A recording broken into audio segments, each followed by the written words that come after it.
Hello. Kartikeya स्वामी द्वारा रचित Kartik अनुप्रेक्षा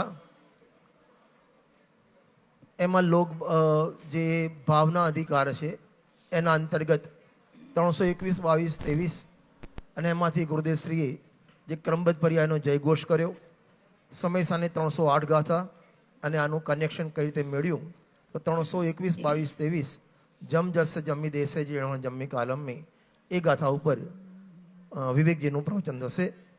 hello ભાઈ ઇન્દ્ર ઇન્દ્ર ઇન્દ્ર ક્યાં જતા રહે તમે? હા આવી આગળ બેસો બધા આવી જાઓ, પાછા આવી જાઓ. ગજબ કરો છો તમે તો યાર. ઇન્દ્ર થઈ ગયા એટલે રાજા ન થઈ ગયા, તમે બોસ નથી થયા તમે. આવી જાઓ પાછા.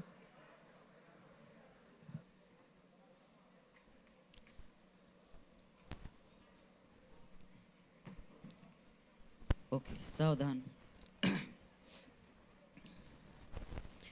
जय श्री ओम नमः सिद्धेभ्यः नमो अरिहन्ताणं नमो सिद्धाणं नमो अयर्याणं नमो वज्रायाणं नमो लोई सवसाहोणं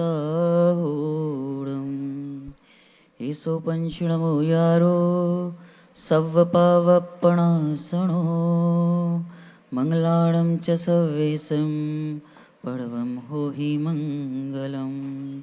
मंगलं भगवान् वीरो मंगलं गौतमो गणी मंगलं कुन्दकुन्दार्ध्यो जैनधर्मोऽस्तु मंगलम्.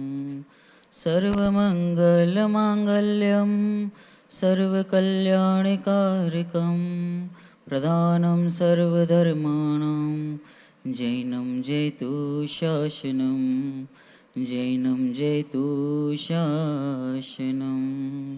भरत भूमि है धर्म भूमि है यहाँ तीर्थंकर आते हैं तारण तरण स्वयं तीरते भविजन भी संग तिर जाते हैं.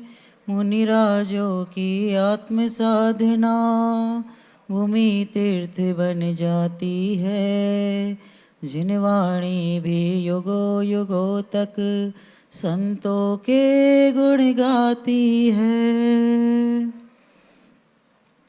कार्तिकेय अनुप्रेक्षा કાર્તિકેય સ્વામી દ્વારા રચિત सम्यक दृष्टिना केवा विचार होय छे. मैं हिंदी बोलूँगा. हिंदी या गुजराती? हिंदी. ओके. सो कार्तिकेय स्वामी ने कार्तिकेय अनुप्रेक्षा में बहुत ही सुंदर गाथा लिखी है. आप इसे एक मात्र प्रवचन के एंगल से मत सोचना.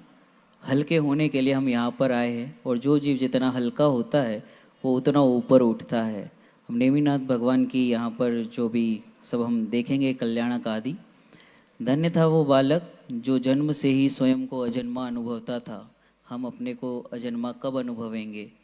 क्या परिणति होगी उस बालक की जो गर्भ में आता है तो किसे 9 मास तक गर्भ में शांति से रहता है और जब इस धरती पर आता है तो तीनों लोक निहाल हो जाता है और वो जन्मते हुए भी स्वयं को अजन्मा अनुभव करता है.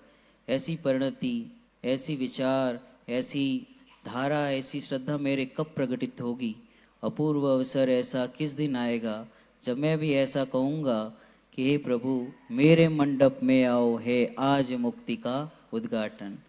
वास्तव में तो जन्म वही है जिसके बाद जन्म ना हो और वास्तविक क्षण तो वही है कि जिस दिन मुझे आत्मा का अनुभव हो जाए, मुझसे मेरा मिलान हो जाए, वही जन्म क्षण है. बाकी तो अनादिकाल से ये पंच परावर्तन रूप जीव कर ही रहा है. ऐसा होते हुए भी एक सम्यक दृष्टि जीव क्या विचार करता है जो कभी अपरिवर्तनीय, कभी परिवर्तनशील नहीं हुआ, ऐसा भगवान आत्मा, त्रिकाली ध्रुव भगवान आत्मा क्या कैसे सम्यक दृष्टि जीव विचार करता है उस पर गाथा है. हम एक बार गाथा का पाठ करेंगे फिर इस पर विश्लेषण करते हैं. अब सम्यक दृष्टि जीव के विचार कैसे होते हैं सो कहते हैं. हाथ जोड़ लीजिए सभी लोग.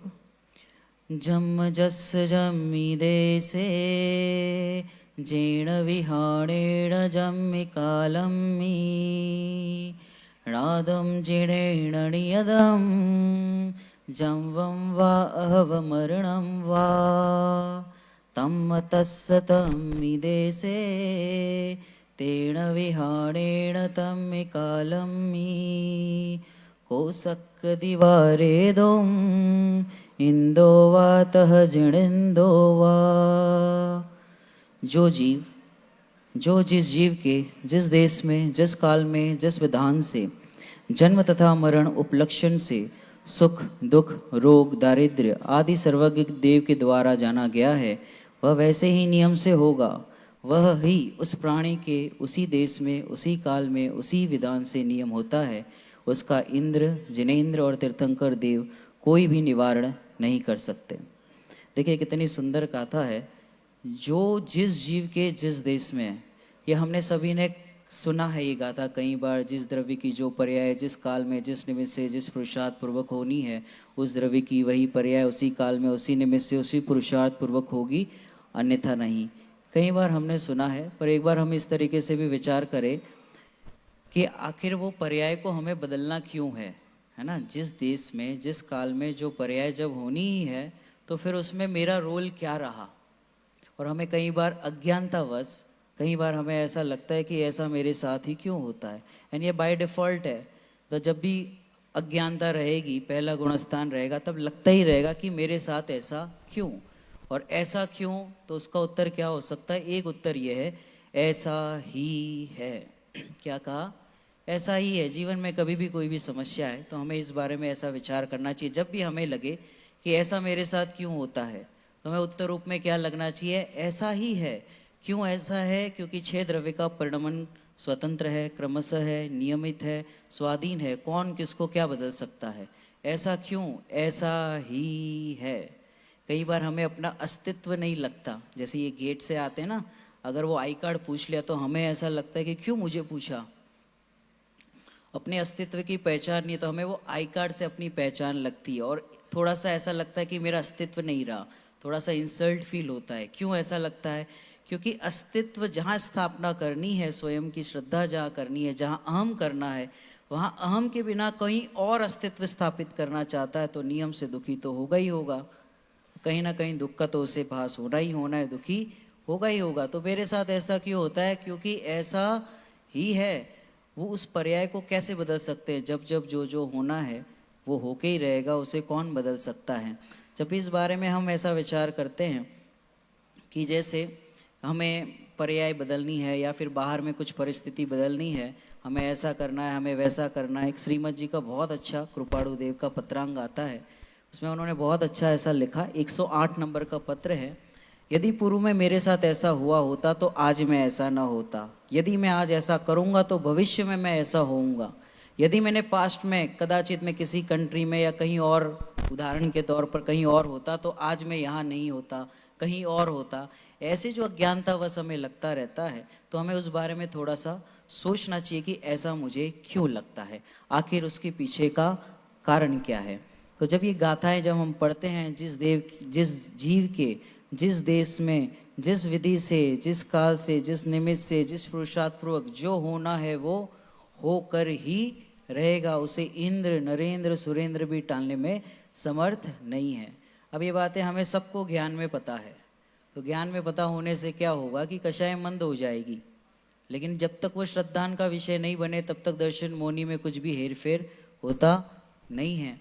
तो जब मुझे ऐसा लगता है कि जब मैं सोचता हूँ कि जब भी जो जो होना है वो निश्चित है, जैसे मोबाइल घूम गया या मेरी कोई वस्तु घूम गई, तो मैं उसमें लगाता हूँ। कब लगाता हूँ, अंत समय में, जब कुछ भी नहीं बचता, तब लास्ट समय में जगदीश भाई क्या लगाते हैं कि ऐसे ही होना था।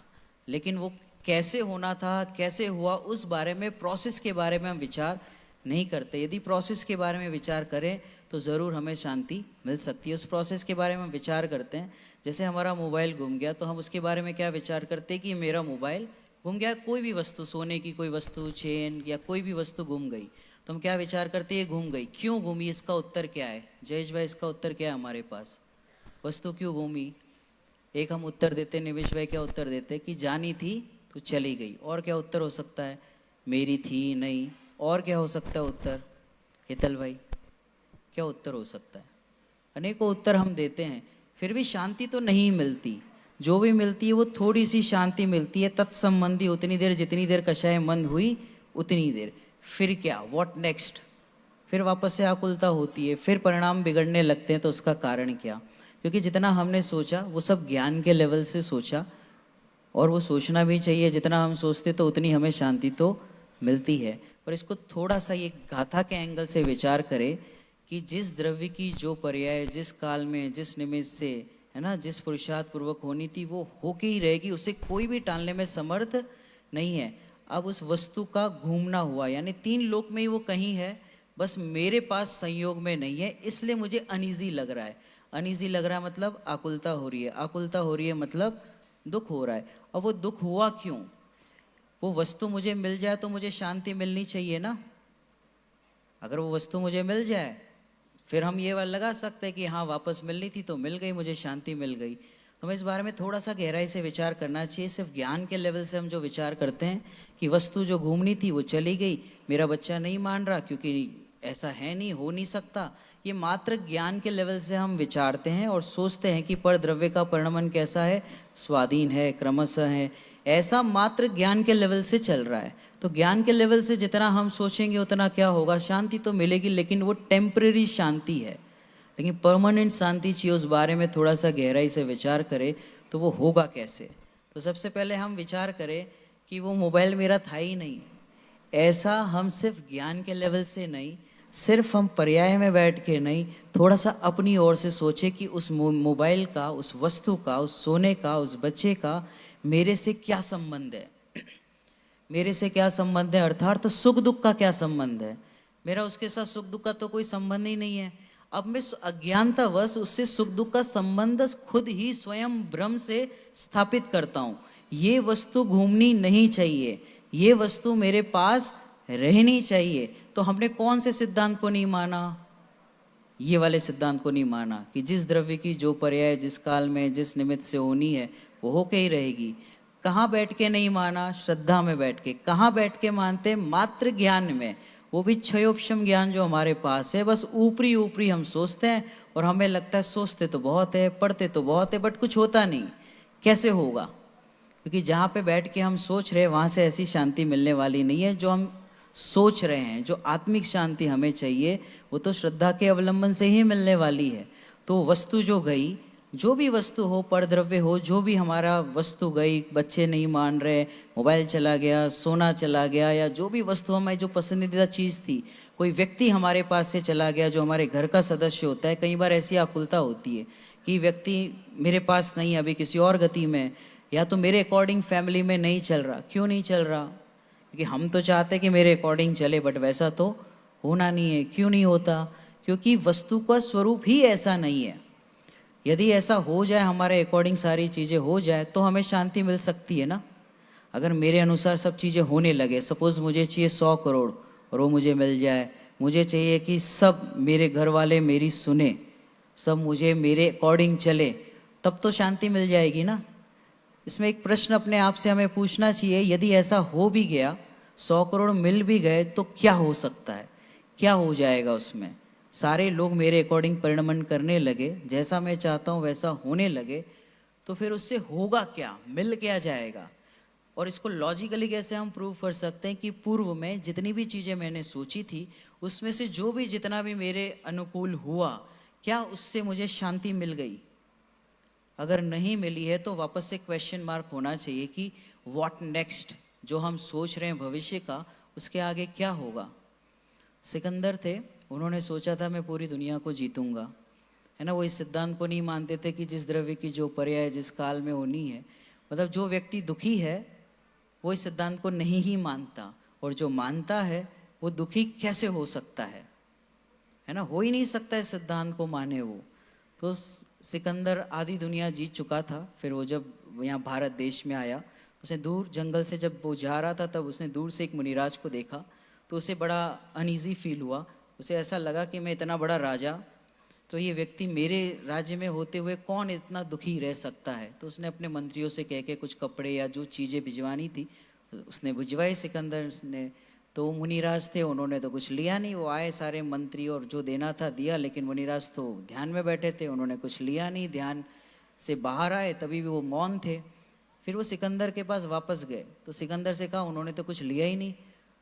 तो सिकंदर को थोड़ा सा आश्चर्य हुआ, ऐसा कौन सा व्यक्ति है जो मेरी बहुमूल्य चीज़ों को ठुकरा सकता है, मैं स्वयं चल के देखता हूँ। तो सिकंदर स्वयं उन मुनिराज जो उनका जिनका नाम था कल्याण मुनि, उनके पास वो देखे दूर से, तो उनको देख के मुनिराज की जो आभा थी, जो जेस्चर था, उनकी जो फेशियल एक्सप्रेशंस थे, उनको देख के उन्हें ऐसा लगा ये कोई अद्भुत जीव है, इनमें कोई आकुलता दिख नहीं रही है, कोई परेशानी दिख नहीं रही है। फिर भी वो उनके पास गए, थोड़ा सा आग्रह किया, क्योंकि मुनिराज बहुत शांति से बैठे थे। थोड़ी चर्चा हुई मुनिराज के साथ। तब सिकंदर ने कहा कि मैं आधी दुनिया जीत चुका हूँ और मेरी इच्छा है कि मैं पूरी दुनिया जीतूँ। तब मुनिराज ने उनको बहुत सरल शब्दों में कहा, आधी दुनिया जीत के भी शांति मिली कि नहीं मिली? यदि मिली हो तो ज़रूर पूरी दुनिया को जीतो, और अगर शांति मिल जाती हो तो फिर आपको अभी शांति लगनी चाहिए। आधी दुनिया जीत के भी शांति नहीं मिल रही, इसका अर्थ है कि पूरी दुनिया के जीतने के बाद भी कहाँ से शांति मिल सकती है। और भी उपदेश दिए मुनिराज ने, तो ये बात सिकंदर को समझ में आई। तब उसने ऐसा कहा, उसके परिणाम भीगे, हृदय भीगा, और उसने ऐसा सोचा कि मैं आज के बाद इस आधी दुनिया, जो दुनिया जीतने का मेरा विकल्प है, मैं यहीं पर छोड़ता हूँ। और उसने मुनिराज से विनयपूर्वक आग्रह किया। उसे मुनिराज के बारे में पता नहीं था। उसने कहा कि आप मेरे कंट्री एथेंस चलो, लेकिन मुनिराज ने तो कहीं जाते नहीं, ट्रैवल करते नहीं। तब मुनिराज ने उनको बहुत उपदेश दिए। वो बहुत ही भीगा हृदय लेते हुए वापस अपनी कंट्री में गया, और उसने कहा था कि जब भी मैं इस दुनिया से जाऊं तब इस दुनिया को संदेश देना, मेरे दोनों हाथ बाहर रखना, ताकि दुनिया को पता चले कि मैं आधी दुनिया के जीतने के बाद भी खाली ही जा रहा हूँ। ये वस्तु व्यवस्था है, इसको डिनाई नहीं किया जा सकता। और ये बात उसको समझ में आ गई, और उसने उन मुनिराज के, कल्याण मुनि के एथेंस में, मिडल ऑफ द एथेंस में उनके चरण पादुका स्थापना की थी वहाँ पर। तो जीव का कब परिणति बदल जाए, नो वन नोज, किसके परिणाम कब भीग जाए। इसलिए ऑलवेज बी अलर्ट। ये जनवाणी है, तीन लोक के नाथ की वाणी है। पता नहीं मुझे कौन सी बात कितनी सरलता से समझ में आ जाए। कई बार हम गाथाएं बड़ी बड़ी पढ़ते नहीं आता, और वो शांतिनाथ भगवान को अपने जो वैराग्य के प्रसंग बनते हैं, बाल सफ़ेदे का, ठंडर वो बादल जो होते हैं, गरजते हुए बादल, चमकती हुई बिजली, बस हमें अवलोकन करना है, देखते रहना, ऑब्जर्व करना है, मेरे लिए इसमें क्या है, मेरे वैराग्य का कारण क्या बन सकता है। ऐसे हर प्रसंग में, हर जब भी हम प्रवचन सुनते हैं तो हमें दो चीज़ें लेके जानी चाहिए, या तो हम वीतरागता लेके जाएं, या तो हम वैराग्य लेके जाएं। यदि तीसरी कोई चीज़ लेके जा रहे तो समझना चाहिए कि हमें वापस से अच्छे से स्वाध्याय करने की ज़रूरत है। या तो हम वीतरागता लेके जाए, या तो हम वैराग्य पुष्ट करें। इससे अगर कुछ हो रहा है तो समझना चाहिए कि हमें कुछ और क्षयोपशम बढ़ रहा है, और क्षयोपशम का तो खेल ही अलग है। यदि क्षयोपशम जो हम पढ़ते हैं, समझते हैं, हमें गाथाएं याद है, और जो हम समझते हैं, समझाते हैं, जब वो धीरे धीरे बढ़ने लगता है, यदि उसको श्रद्धा का बेस नहीं मिले, सच्ची श्रद्धा का आधार नहीं मिले, यदि वो सम्यक दर्शन रूप परिणति प्रकट ना हो, तो कहीं ना कहीं वो मान कषाय का रूप ले ही लेगी। और अगर जितना जल्दी बन सके, त्वरित झटति, ऐसा लिखा आचार्य भगवान ने, जितना जल्दी हो सके परिणति को सम्यक कर लेना चाहिए। क्योंकि एक समय के बाद हम देखते हैं, कई बार नए जोड़ते तो हमें बहुत उत्साह होता है, लेकिन 5 साल 10 साल 15 साल बाद वो उत्साह ठंडा पड़ता हुआ दिखता है। उसका कारण ये है कि वो परिणति सम्यक नहीं हुई ना, अब यूज टू हो गए। हमें पता है कि ये क्रमबद्ध पर्याय है, ये निमित्त उपादान है, कार्य निमित्त से नहीं होता, उपादान से। कई बार सुना है। जब पहली बार सुना था तब कैसे सुना था, कितने अहोभाव से, ओह मुझे तो इन बातों की खबर ही नहीं थी। अब क्या हुआ, क्या हुआ उस हमारी परिणति को जो हमेशा जागृत रहती थी, अब वो इतनी डल क्यों हो गई है? क्यों उसमें वो अहोभाव नहीं आता, क्यों वो महिमा नहीं आती? ज्ञान तो और बढ़ रहा है, और गाथाएं याद हो रही है, उसका स्वरूप और अच्छे से समझ में आ रहा है। क्या ही समझ में आ रहा है ऐसा कहें, कैसे समझा, कैसे कहें कि समझ में आया? जब तक वो परिणति निर्मल नहीं होगी, सम्यक रूप परिणमित नहीं होगा, तब तक हम उसको कैसे कहें कि हमारे श्रद्धा का विषय बना है, या फिर हमारे ये जिनेंद्र परमात्मा मिले हैं, ये मात्र मात्र मात्र आत्मा की अनुभूति के लिए और भव का अभाव करने के लिए ही मिले हैं। ये किसी व्यक्ति को प्रमाणित करने के लिए नहीं है, ये किसी का ईगो सेटिस्फाई करने के लिए नहीं है, ना ही मैं अपने कषाय को मंद कर लूँ इसके लिए है। ये तो मात्र दर्शन मुनि का अभाव करके, उस निर्मल परिणति को प्रकट करके, धन्य मुनि दशा धारण करके हम उस वीतराग परिणति को प्रकट करें।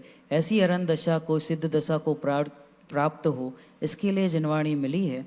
ये मात्र हम अपने क्षयोपशम का विषय ना बनकर रह जाए, क्षयोपशम से भी ज़्यादा ये समझे कि मात्र कषाय की मनता तक सीमित ना रहे, क्योंकि कषाय की मनता ये जीव ने 11 अंग 9 पूर्व का पाठी हुआ अनंत बार की।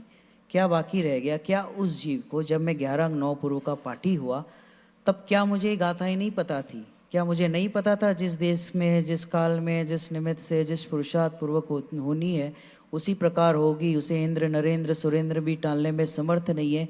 क्या ये बात मुझे नहीं पता थी? तो भूल क्या रहेगी? तो भूल वही रहेगी जो उस समय, जो इस समय रही है, वही भूल उस समय रह गई। कौन सी? कि मैं इसे श्रद्धान का विषय नहीं बना पाया। श्रद्धान का विषय अर्थात कि ये वस्तु क्या है और मैं क्या हूँ, ये दो में भेद नहीं कर पाया। ये ज्ञान क्या है, क्षयोपशम क्या है, और जो सहज परिणति, जो सहज सहज सहज ज्ञान धारा चल रही है, वो कौन है, उसको मैं समझ नहीं पाया, आइडेंटिफाई नहीं कर पाया। नहीं, मैंने आइडेंटिफाई भी किया, उसको समझा भी, पर मेरा झुकाव हमेशा अनादिकाल से पर्याय की तरफ ही रहा, हमेशा उस तरफ ही झुकाव हुआ। जैसे हमें कोई गाथा याद हो जाए या फिर हम अच्छे से एक्सप्लेन करें, तो वो जो एक्सप्लेनेशन होता है, जो हम अच्छे से समझ लेते हैं, जो हमारे भाव निर्मल होते हैं, उसकी वैल्यू ज़्यादा है, या फिर उसको जो जानने वाला ज्ञान है उसका झुकाव ज़्यादा है? तो हमें अपने आप को एक बार चेक करना चाहिए कि हमारा झुकाव किस तरफ है। यदि जो बात समझ में आ गई, मात्र उसी में हम सेटिस्फाई हो गए, या जो भाव कर्म होते हैं हमें कषाय मंद हो जाती है, बहुत अच्छा फील होता है। अभी हम ये यहाँ पर विधि प्रतिष्ठा में आए तो यहाँ पे कुछ करना नहीं है ना, भोजन बनाना नहीं है, कोई ऐसा सच लौकिक विकल्प नहीं है, तो कषाय मंद है तो यहाँ पे अच्छा लग गया, और हमें भ्रम ऐसा हो जाता है कि हमने ये पढ़ा ना, समझा ना, इसलिए हुआ। तो ऐसा ऑलवेज नहीं होता। तो हमें अपनी परिणति को चेक करना चाहिए कि क्या तत्व ज्ञान के आधार से ऐसा हो रहा है कि नहीं हो रहा। और वो कौन चेक करेगा? वो गेट कीपर तो है नहीं कि आई कार्ड चेक करेगा। ये तो मुझे ही, मैं ही मेरा गेट कीपर हूँ, और मैं इस चीज़ को नोटिस करूँगा कि मेरे अंदर कौन सी परिणति प्रकट हो रही है। परद्रव्य मेरे अंदर प्रवेश नहीं करे, मैं तटस्थ खड़ा रहूँगा कि कोई परद्रव्य प्रभाव मेरे अंदर ऐसे ही प्रवेश नहीं कर सकता, पर मेरी परिणति मलिन नहीं होनी चाहिए, इसलिए मैं तटस्थ रहूँगा। क्यों? मेरे पास स्ट्रॉन्ग आधार है, क्योंकि मेरे आचार्य भगवान ने कहा है।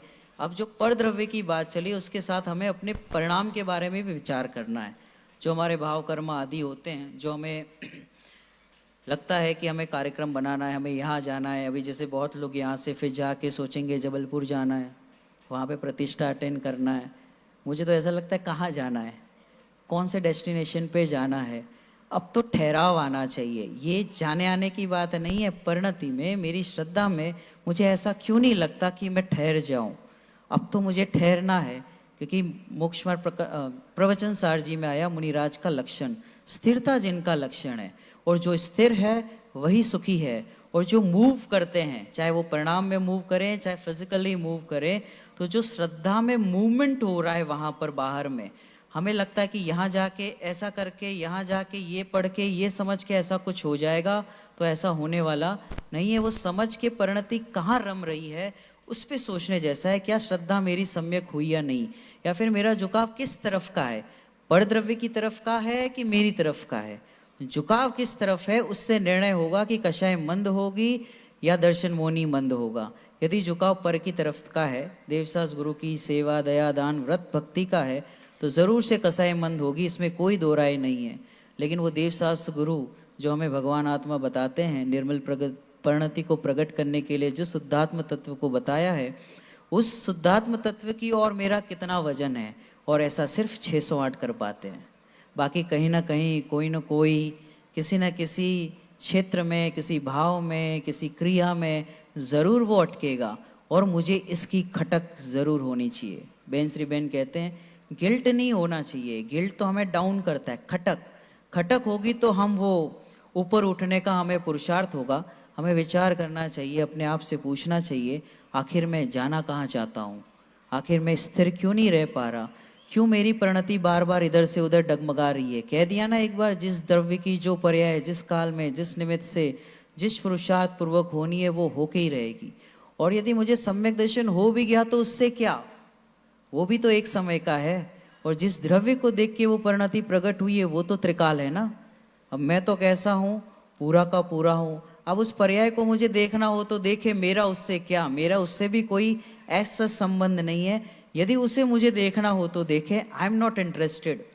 और जब मैं उस पर्याय में इंटरेस्ट लेता हूँ तो मैं अपने स्वभाव को भूल जाता हूँ और वापस से मेरी दृष्टि उस तरफ जाती है और इसी कारण मेरा अनंत संसार बना हुआ है।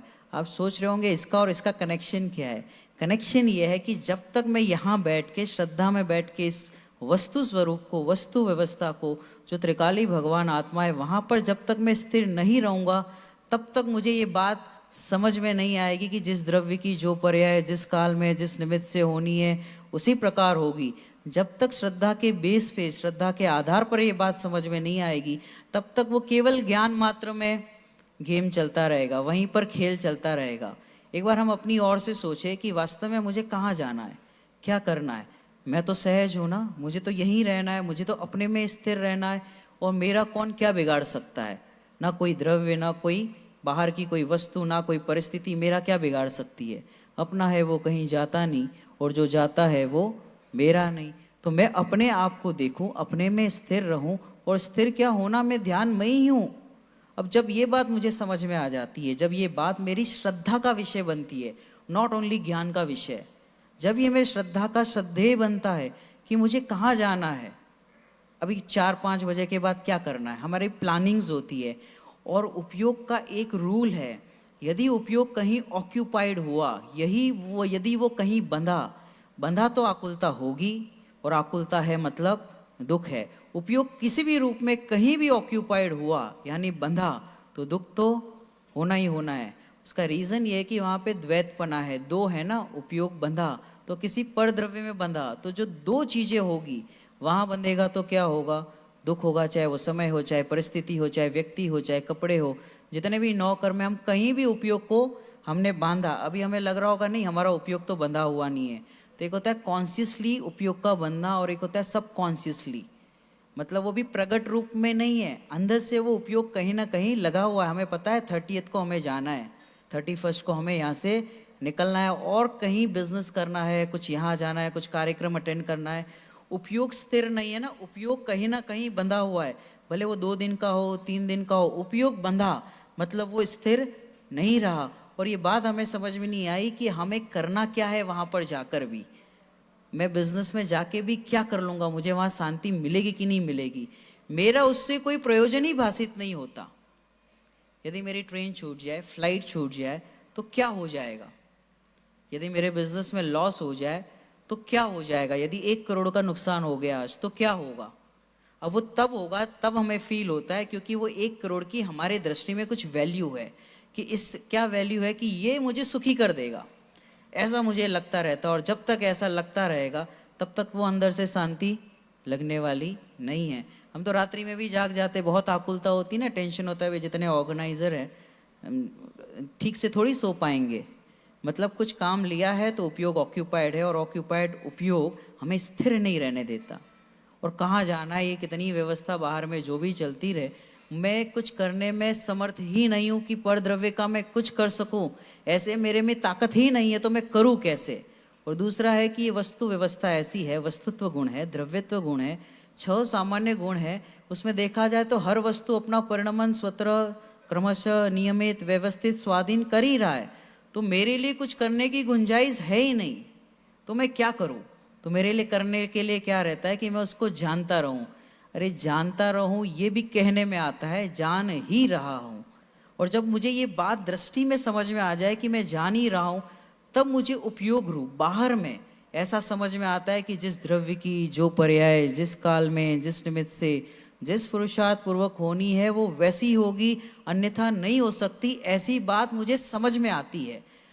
अगर दृष्टि के एंगल से देखे तो, यदि पर्याय दृष्टि से देखे, पर्याय में बैठ के देखेंगे तो कुतर्क होगा कि क्या करूं, फिर मैं कुछ तो करना पड़ेगा ना, कुछ तो करना पड़ेगा, मैं ये टेबल नहीं हिलाऊंगा तो ये यहाँ से यहाँ कहाँ जाए, कैसे जाएगा, तो मुझे वो करना तो पड़ेगा। तो ये सिद्धांत सारे हम कहाँ लगाते हैं, क्रियाओं में, जबकि वो क्रियाओं में लगेगा नहीं। क्रियाओं में इनिशियल स्टेज पर समझाने के लिए, मात्र उदाहरण से समझाने के लिए वो क्रियाओं में लगेगा ही नहीं। लगाने के बाद हम प्रयास भी करेंगे तो कुतर्क हो जाएगा, फिर क्या लगेगा हमें, नहीं थोड़ा स्वाध्याय नहीं जरूर है, ऐसा हमें लगने लगेगा।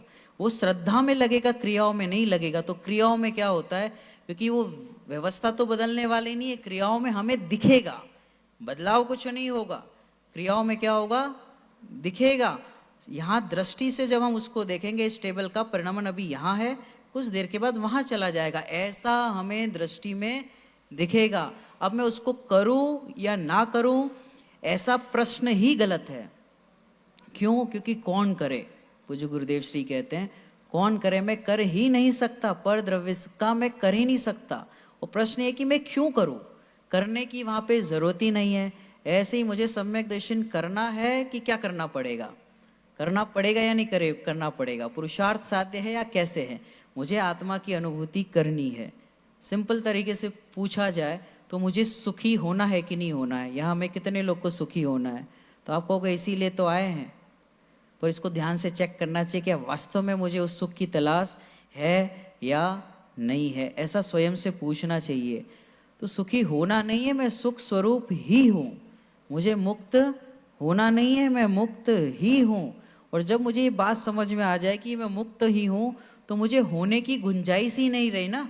और ऐसा जीव जिसको समझ में आ जाता है कि मैं मुक्त स्वरूप ही हूँ, तब सिद्ध सिद्ध उसे बुलाते, अब आओ मेरे पास, अब तुम पात्र जीव बन गए, अब तुम्हारे वाइब्स, तुम्हारे जो फीलिंग्स, इमोशंस है, जो तुम्हारी परिणति है, अब हमसे मिलान होने लगी। और जो जो फ्रीक्वेंसी मिलने लगती, क्वांटम फिजिक्स है, जब परिणति मिलने लगती है तो एक जैसे जीव एक साथ हो जाते। देखो यहाँ लगभग लगभग सभी समान रुचि वाले हैं, तत्व को समझने वाले, है ना। अगर ये नहीं समझ में आए और ये अच्छा न लगे, रुचि का न लगे, तो फिर हम यहाँ 1 घंटे बैठ ही नहीं सकते, बहुत डिफिकल्ट है बैठना। ये तो हमारा भाग्य है, हम भव्य जीव है, ऐसा समझना चाहिए कि हमें बात कान में भी पड़ी। टोडरमल जी साहब कहते हैं कि धनी धन्य है वे जीव जो स्वानुभव की चर्चा भी करते हैं। कान में पढ़ना ही दुर्लभ है, और ये अतिशयोक्ति नहीं है, वास्तव में ऐसा है। अनंत निगोदिया जीव जब अनंत बार जन्म मरण करते हैं, तब कोई एकाध जीव त्रस पर्याय को धारण करता है। और हम तो संगी पंचेंद्रियपना को धारण किया है कि एक परिणति की छलांग लगाए तो मुनि धर्म अंगीकार करके सीधा केवल ज्ञान प्राप्त कर सकते। इतनी ताकत तो मेरे में अभी है, तो मैं किस चीज में उलझा हुआ हूँ? क्यों मुझे छोटे मोटे प्रसंग, छोटी मोटी घटनाएं मुझे इतना प्रभावित कर लेती है? क्यों मुझे बाहर की परिस्थिति, बाहर का शरीर का रोग, अरे रोग जो हुआ है वो तो शरीर में ही हुआ है, ऐसा मैं उस रोग को जानने वाला महान तत्व हूँ। हमारे मुनिराज 700 वर्ष तक कोड़ रहा, सिर पे सिगड़ी रख दी, घानी में पेला गया, दीवार से पटका गया, फिर भी हिले नहीं। आखिर क्या कारण था? इसके बारे में स्वयं को रिसर्च करना चाहिए हमें कि आखिर वो उनकी परिणति में ऐसा कैसे आया होगा कि जिस द्रव्य की जो पर्याय, जिस काल में, ऐसा चिंतन भी नहीं करना पड़ता। हम बार बार सोचे, समझे, पढ़े, फिर भी वो परिणति में नहीं आ पा रहा, क्योंकि हमने ऑलवेज पर्याय से सोचा है, हमेशा उस एंगल से सोचा, और थोड़ी सी शांति मिल गई कि हाँ ठीक है ये होना था, हो गया, थोड़ी सी शांति मिली, उसी में खुश हो गए। पर ये मेरे ब्लड में कैसे आए, ये मेरी परिणति में कैसे आए, कि कोई मुझे नींद से भी उठा के पूछे कि नहीं जो जो होना है वो निश्चित है, ऐसा मात्र चिंतन में नहीं, ऐसा अंदर से लगने लगे, तो ये तो लगने वाला मार्ग है ना। ये तो ऐसे अंतरंग की परिणति है, जो इसको पाएगा वो निहाल हो जाएगा। जब हमें रात्रि में उठते तो हमें कई बार विकल्प होते हैं ना, मैंने अभी चर्चा चल रही थी ना कि भी रात को उठेंगे तो आकुलता होती है, 5 बजे की नहीं, 6 बजे की नहीं, जाना है, हम इंद्र बने हैं, हमें जाप देना है, कितनी आकुलता होती है। क्या ऐसी सच में आकुलता जब हम बाकी डेज में जब आँख खुलती है तब लगता है कि मेरे मिथ्यात्व का क्या होगा, मुझे अब तक अनादि से संसार चल रहा है, इस भव भ्रमण का अंत कब आएगा, ऐसी चिंता नहीं होती। फ्लाइट पकड़नी है तो हमें चिंता होती है, ट्रेन पकड़नी है तो हमें चिंता होती है, हम उड़ जाते हैं सुबह बराबर। लेकिन जब बाकी डेज में हमें आँख खुलती है तो हम चेक करते हैं व्हाट्सएप पे किसका मैसेज आया है, क्या चल रहा है, अभी तो 2 बजे है, 3 बजे है, फिर सुबह उठ के देखा जाएगा। और सुबह पूजन में बराबर गाते हैं हम, हो अर्धनिशा का सन्नाटा, वन में वनचारी चरते हो, तब शांति निराकुल मानस तुम, तत्वों का चिंतन करते हो। तो ऐसा मुझे कब लगेगा कि मैं भी उस तत्व का चिंतन करूं, मैं भी ऐसा अनुभव करूं कि वो रात के 2 नहीं बजे, अब तो मेरा वक्त आ गया है, मेरा टाइम आ गया है कि ये मेरा सही वक्त है। और मैं इस समय उस आत्मा को, उस समय जो सहज ज्ञान चल रहा है, जो सहज ज्ञान ज्ञान ज्ञान जो सहज धारा चल रही है, उस ज्ञान को मैं शांत भाव से, धैर्य से, विवेक पूर्वक, शांत चित्त से उसको देखो, अवलोकन करो और मात्र ज्ञान का ज्ञेय नहीं बनाओ उसको देख के उसमें रमण करो, उसमें अहम करो, उसमें श्रद्धा करो। ऐसी परिणति मेरी कब होगी? आज के दिन में भी हमने कितने एफर्ट्स दिए, जिस आत्मानुभूति की हम बात करते हैं, जिस आत्मा को हम प्राप्त करना चाहते हैं, आज के दिन में हमने कितने एफर्ट्स दिए। रूम से यहाँ आने के लिए हम एफर्ट्स देते हैं, भोजन करने के लिए हम एफर्ट्स देते हैं, बुक खोलने के लिए हम एफर्ट्स देते हैं। जितना एफर्ट्स हम बाहर में लगा रहे हैं, उसका कितना परसेंटेज हम सोचे उतना हम अपने लिए लगा रहे हैं। उस परिणति को सम्यक करने के लिए हमारे एफर्ट्स कितने लग रहे हैं, और हम चाहते कि ये बात हमें समझ में आ जाए, और ऊपर से समझना चाहते हैं कि क्रमबद्ध पर्याय ऐसे समझ में आ जाए। तो ऐसे समझ में आने वाली नहीं है, और है बहुत सरल। इतना सरल है कि अगर वो दृष्टि में अगर उस तरफ का लक्ष्य हो तो ये बहुत आसानी से बात समझ में आ सकती है। बड़े पंडित जी, रविंद्र पंडित जी, उन्होंने बहुत अच्छी बात बोली थी कि मुझे कार्यक्रम बनाना नहीं है। उनसे किसी ने पूछा कार्यक्रम में आपको आना है, सम्मिलित होना है, तो उन्होंने उस स्वानुभव पत्रावली में बहुत अच्छी लाइन लिखी है कि मुझे कार्यक्रम बनाना नहीं है, सब कार्यक्रम बने ही हुए हैं, उस कार्यक्रम को मैं जानूं। अगर योग बना तो सहज आ जाएंगे, और नहीं बना तो आप आकुलता मत करना। है ना, कितना बैलेंस चिंतन होता है ना, जो इस तत्व को पढ़ते हैं समझते हैं, कितना बैलेंस होता है। और हम अपनी परिणति को चेक करें तो हमें नेक्स्ट क्वेश्चन तुरंत ही ऐसा आता है, ऐसा क्यों? ऐसा तो होना ही चाहिए, आना ही चाहिए, क्यों नहीं होगा? हम अपने बारे में सोचे, यार हो क्यों नहीं रहा है, हो क्यों नहीं रहा है? मतलब परिणति में कितनी आकुलता है। अब वो परिणति में आकुलता है क्यों? क्योंकि श्रद्धान में दोष है, और ज्ञान में ये चीज पता है कि जब जब जो जो होना है वो निश्चित है। तो ये भी जब हम सोचते हैं, जब इस विषय को मुख्य करते हैं, तो कषाय मंद होती है, तो थोड़ी देर के लिए शांति मिलती है। लेकिन वो परिणति में अभी तक उसका छाट भी नहीं आई है, वो श्रद्धान में उस तरफ का झुकाव नहीं आया है, तो वापस दूसरे कुछ विषय बनते, तो हमें वापस से वो परिणति उस तरफ वापस से क्वेश्चन आता है, ऐसा क्यों? फिर आता है मेरे साथ ही ऐसा क्यों? तो क्या उत्तर होगा? ऐसा ही है।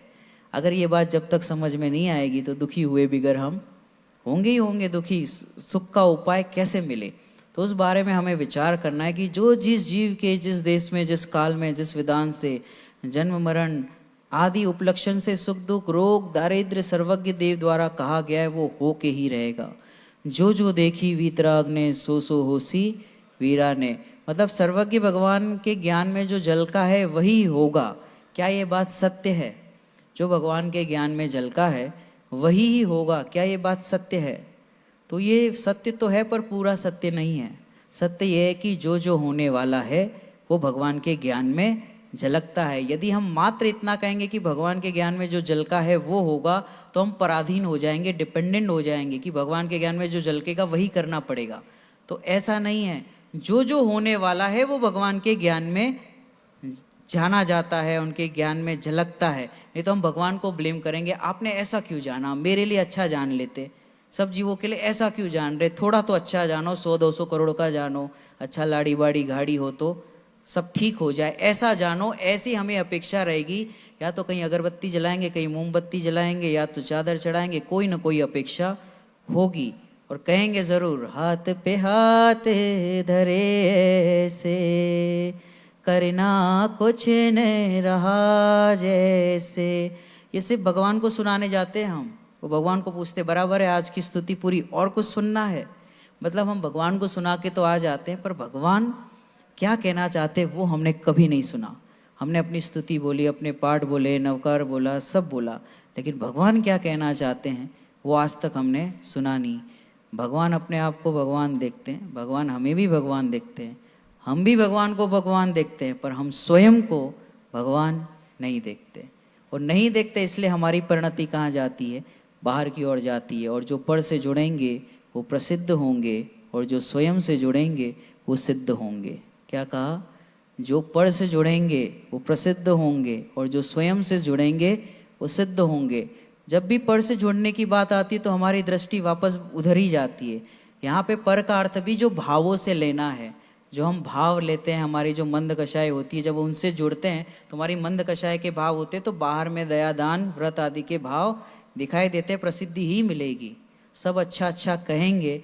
लेकिन क्या वो मुझे सच्चा भी लग रहा है कि नहीं लग रहा? जो मैं विचार करता हूँ, जो चिंतन करता हूँ, जो तत्व है, क्या मुझे वो सच्चा लगता है? यदि सच्चा लगता है तो क्या उस तरफ परिणति का मेरा झुकाव है कि नहीं है, वो हमें सोचना चाहिए। और हम बहुत चीज़ों में उलझे हैं, ऐसा लगता है कि कब होगा, कैसे होगा, क्यों होगा। अगेन क्वेश्चन वहीं पे आके अटक जाता है कि फिर मैं करूँ तो करूँ क्या। और आचार्य भगवान बार बार यही कह रहे हैं कि कहीं भी कुछ करने जैसा है ही नहीं, गुंजाइश ही नहीं है। अभी जैसे 5 बजे हैं तो 5:15 करने के लिए हमें क्या करना होगा?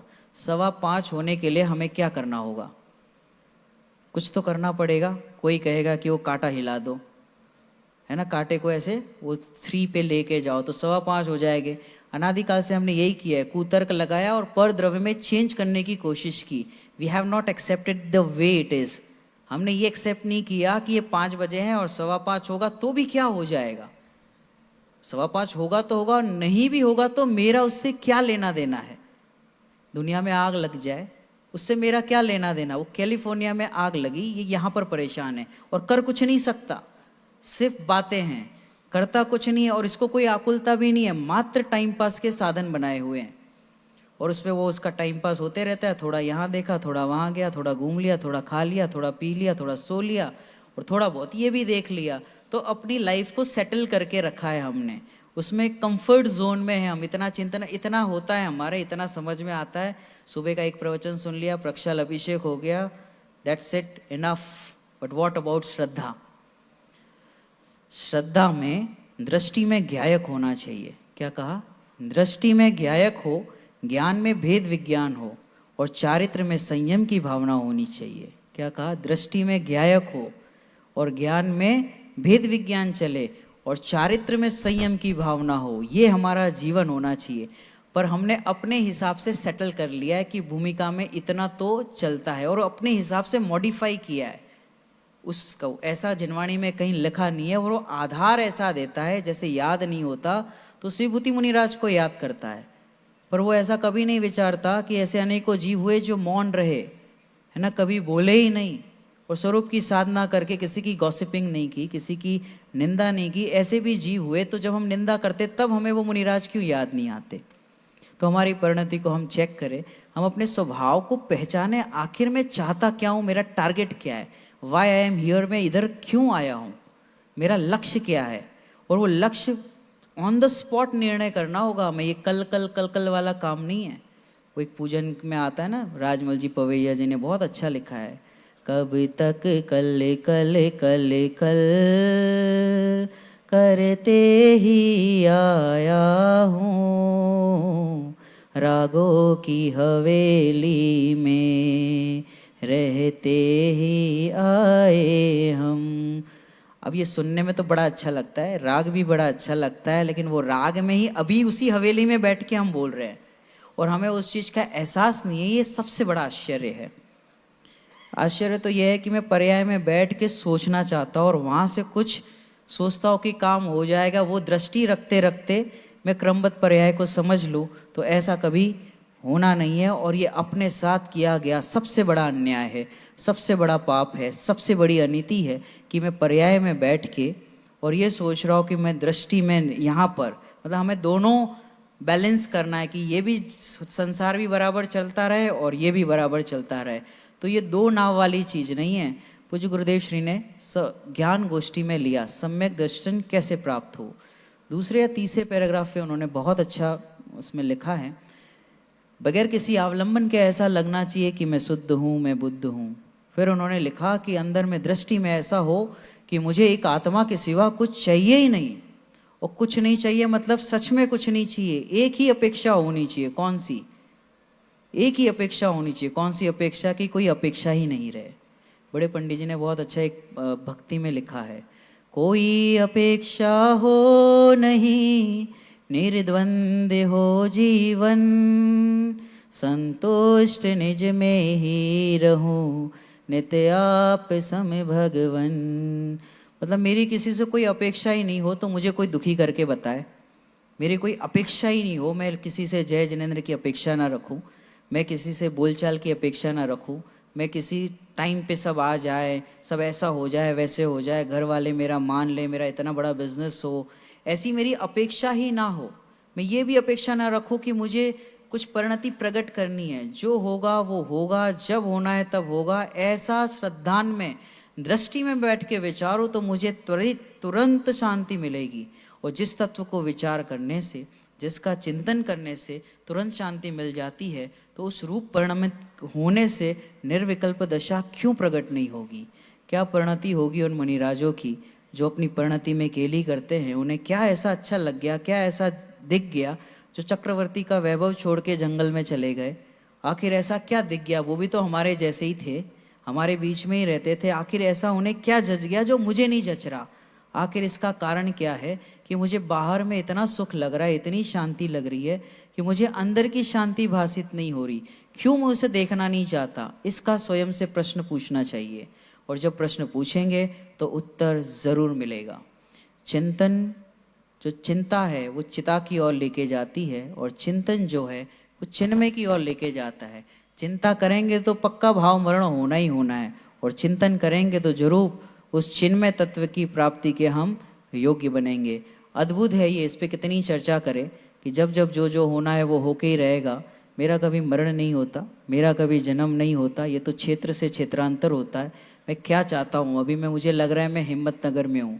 नहीं, मैं हिम्मतनगर में नहीं हूँ, हिम्मतनगर का मुझे ज्ञान हो रहा है। और जब मुझे ये पता चल जाए कि मुझे सिर्फ ज्ञान होता है, फिर मैं हिम्मतनगर में हूँ, चाहे हिमालय में हूँ, चाहे फिर मैं स्विट्ज़रलैंड में हूँ, डजेंट मैटर। और जब तक ये बात समझ में नहीं आएगी तो वो बाहर की कंट्रीज़, बाहर के क्षेत्र, बाहर के व्यक्ति, बाहर की परिस्थिति मुझे लुभावती रहेगी। और जब मुझे ये बात पता चल गई, मैं कहीं भी बैठा हूँ तो मुझे उस क्षेत्र का क्या हो रहा है? ज्ञान हो रहा है। और वो मात्र ज्ञान हो सकता है, मैं उसके अंदर प्रवेश नहीं कर सकता, वो मेरे अंदर प्रवेश नहीं कर सकता। अगर प्रवेश कर ले तो उस द्रव्य का नाश हो जाए, मेरा नाश हो जाएगा, जो कभी पॉसिबल नहीं है। तो मैं मात्र मान करता हूँ। और श्रीमद राजचंद्र जी कहते हैं कि यदि इस धरती पर अभी काल में मान कषाय नहीं हो तो जीव को यही मोक्ष हो जाए। पर हमारा देखना पड़ेगा कि मुझे किस चीज़ का मान है, मुझे किस चीज़ का अभिमान हो रहा है। क्या मैं इस मान में हूँ कि मुझे आत्मा आत्मा आत्मा, मैं आत्मा हूँ, मैं आत्मा हूँ, ऐसा चिंतन कर रहा हूँ? कहीं मुझे वही तो मान नहीं हो गया? और वो सिर्फ मान नहीं है, वहाँ पे भोक्तत्व बुद्धि चलती रहती है, भाव कर्म की। और जब तक ये भाव कर्म की भोक्तत्व बुद्धि है कि मैं आत्मा हूँ, मैं आत्मा हूँ, तो उस चिंतन को भोगता है कौन? जिसे दुखी होना है उसे। और जो सम्यक सन्मुख मिथ्या दृष्टि है, जो उससे निकलता है बाहर की ये भोक्तत्व बुद्धि है, इससे भी मुझे छूटना है। ऐसी परिणति मेरी कब प्रकट होगी कि वो भोक्तत्व बुद्धि जो चिंतन में भी चल रही है वो भी छूट जाए। और वो ऐसा नहीं कि सुख करते करते डायरेक्ट शुद्ध में चला गया, वो श्रद्धान के बेस पे टूटना चाहिए कि ये अलग है, मैं अलग हूँ, ऐसा पूरा श्रद्धान में वो फिट बैठे। ऐसा नहीं कि ये करते करते और सडनली शुद्ध उपयोग में चला गया। वो ऐसा कहा जाता है, लेकिन वास्तव में तो ऐसा है, वो भोक्तत्व बुद्धि पूरी टूट जाती है, 100% टूटती है। जरा भी क्षण भी इस तरफ का झुकाव नहीं होता कि वो मैं इसको भोगता हूँ। मैं तो किसको भोगूं? पर द्रव्य को मैं भोग ही नहीं सकता। ऐसा चिंतन हमारा चले। जैसे हम यहाँ पे चेयर पे बैठते हैं तो हमें लगता है कि आई एम VIP, है ना। नीचे बैठते तो ऐसा लगता है आई एम श्रोता। इस चेयर पे आओगे तो ऐसा लगेगा आई एम वक्ता।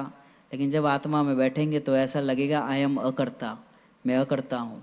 और इधर के सिवा कहीं भी बैठे, दुनिया के किसी भी पद, पोजीशन या किसी भी जगह पे जाके बैठे, और कर्ता बुद्धि आए बिगर रहेगी नहीं।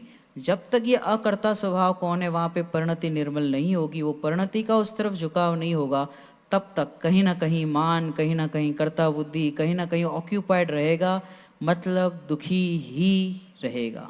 और इस संसार में सुख की कल्पना हम कैसे कर सकते हैं? तो अपनी परिणति को हम निर्मल बनाएं। एक छोटा सा भक्ति लेके हम पूरा करेंगे। वास्तव में तो धर्म ऐसा है कि जानते रहो, देखते रहो, और कुछ कर भी नहीं सकते। हमारे पास ऑप्शन ही नहीं है। हम कुछ करने का प्रयास करके उसमें परेशान होना चाहते हैं। जैसे दूध है, दही है, उसको हम क्रश करते हैं तो क्या मिलता है भाई? क्या मिलता है? उसका छाछ आती है ना, या तो वो मट्ठा होता है वो निकलता है। लेकिन पानी को क्रश करेंगे तो क्या मिलेगा? पानी को क्रश करते तो क्या मिलता है? तो कोई कहेगा कि कुछ नहीं मिलता। नहीं मिलता है, आकुलता मिलती है, परेशानी होती है। और ऐसा कौन करता है? पानी को दिन भर कौन मथता है? कि मैं ही मथता हूँ। जॉब करता हूँ, बिजनेस करता हूँ, पर द्रव्य में हेर फेर करने की कोशिश करता हूँ, बहुत स्मार्टली चप्पल रखता हूँ मैं, ताकि मुझे मिल जाए। अब वो कितना ही हेर फेर कर ले, कितना ही रखे आगे, कितना ही चाहे ऐसा हो जाए, पर जब जब जो जो होना है तब तब वो वैसा ही होके रहेगा, उसे कोई भी टालने में समर्थ नहीं है। ऐसा मात्र हम ज्ञान के लेवल से नहीं समझे, उसे श्रद्धान का विषय बनाए। एक छोटी सी भक्ति लेके हम पूरा करेंगे। कैसा है हमारा आत्मा, किसको मैं भूल गया हूँ, जो भूलने के काबिल नहीं है। ऐसा सुंदर भजन है ये, हम पढ़ते हैं इसको। भूला है स्वयं आत्मा को, ये भुलाने के काबिल नहीं है। भूला है स्वयं आत्मा को, ये भुलाने के काबिल नहीं है। आत्मन आया अवसर सुनहरा, चूक जाने के काबिल नहीं है।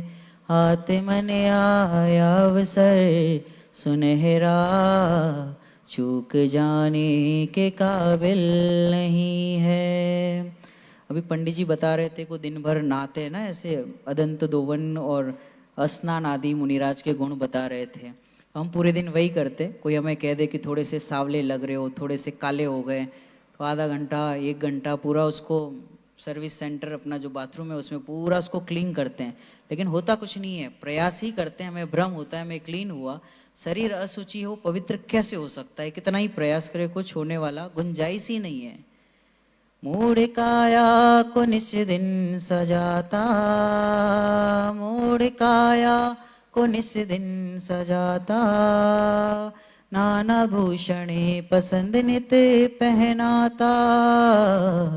उसका होगा क्या, इसको कितना ही रंग लो, बाल कितने भी हेयर कर कला करा लो, ब्रांडेड कपड़े कितने भी पहन ले, अंत क्या होगा।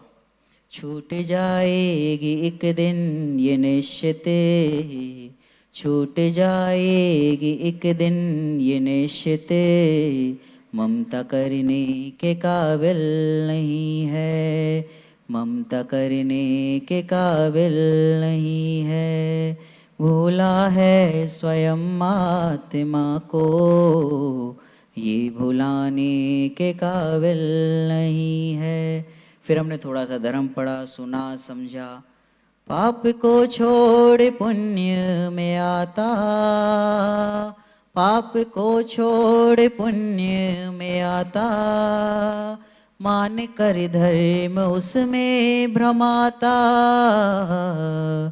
पर अरे बंध के भी ये कारणे, पर अरे बंध के भी ये कारणे, मुक्ति मार्ग के काबिल नहीं है, मुक्ति मार्ग के काबिल नहीं है।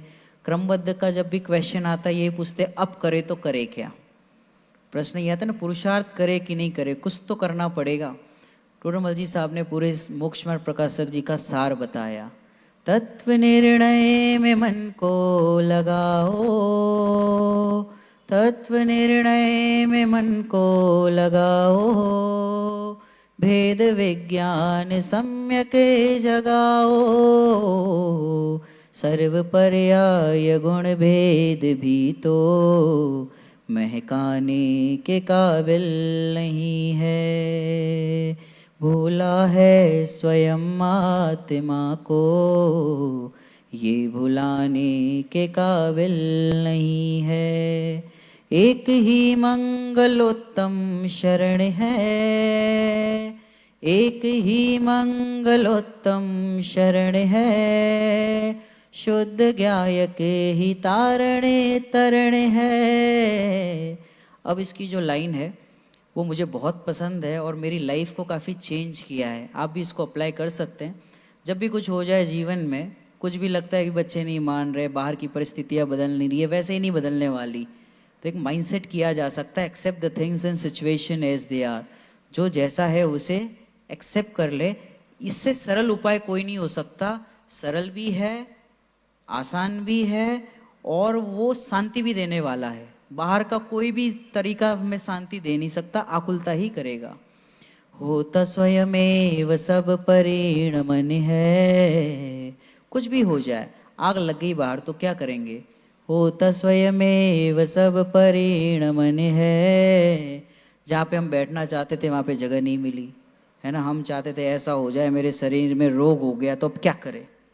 ऑप्शन यही है, होता स्वयमेव सब परिणमन है, चिंता करने के काबिल नहीं है। होता स्वयमेव सब परिणमन है, चिंता करने के काबिल नहीं है। और क्या करें। सुन समझ चेत निज को समझ ले। सुन, हम सुनते तो बहुत है, हमारे मुमुक्षु की सभा है तो सुनना तो सब पसंद करते हैं, पढ़ना थोड़ा कम पसंद करते हैं। जबकि पढ़ना चाहिए, जनवाणी हाथ में लेके हमें अपनी आंखों से पढ़ना चाहिए। सुन, फिर क्या करना है, समझना है। और सिर्फ समझना नहीं है, चेतना है। चेतना यानी मैंने उसे दृष्टि का विषय बनाना है। सुन समझ चेत निज को समझ ले। सुन समझ चेत निज को समझ ले। मात्र ज्ञायक हूँ स्वीकार कर ले। कैसा सुंदर समागम मिला है, कैसा सुंदर समागम मिला है, चूक जाने के काबिल नहीं है, चूक जाने के काबिल नहीं है। भूला है स्वयं आत्मा को, ये बुलाने के काबिल नहीं है। आत्मन आया अवसर सुनहरा, चूक जाने के काबिल नहीं है। सब जगत का परिणमन स्वतंत्र क्रमशः नियमित व्यवस्थित हो रहा है। मुझे कुछ भी नहीं करना है, सिर्फ एंजॉय करना है, क्योंकि मेरे पास टाइम ही नहीं है मैं कहीं पे कुछ करूं। और मैं तभी करूंगा जब सिद्ध भगवान कुछ करेंगे। अगर उन्हें जिस दिन लगा कि इस दुनिया में कुछ गड़बड़ी है, अगर उन्होंने कुछ सोचा, तो फिर मैं जरूर उस बारे में सोचूंगा। जब मेरे परम पिता कुछ सोच नहीं रहे, जो परम सुख को प्राप्त हुए, अव्ययवाद सुख को प्राप्त हो गए हैं, ऐसे परम पिता परमेश्वर जब कभी परद्रव्य में हेर फेर करते नहीं है, सोचते नहीं है, तो मैं क्यों सोचूं। मेरे पास तो उतनी बुद्धि भी नहीं है। तो हम सबकी परिणति ऐसी निर्मल हो और हम उस परम तत्व को प्राप्त करें ऐसी मंगल भावना के साथ। शुद्ध बुद्ध चैतन्य घन स्वयं ज्योति सुख धाम, बीजु कहिए केटलो कर विचारे तो पाम। सहजानंदी शुद्ध स्वरूपी अविनाशी हूँ आत्मस्वरूप। सहजानंदी शुद्ध स्वरूपी अविनाशी हूँ आत्मस्वरूप। सहजानंदी शुद्ध स्वरूपी अविनाशी हूँ आत्मस्वरूप।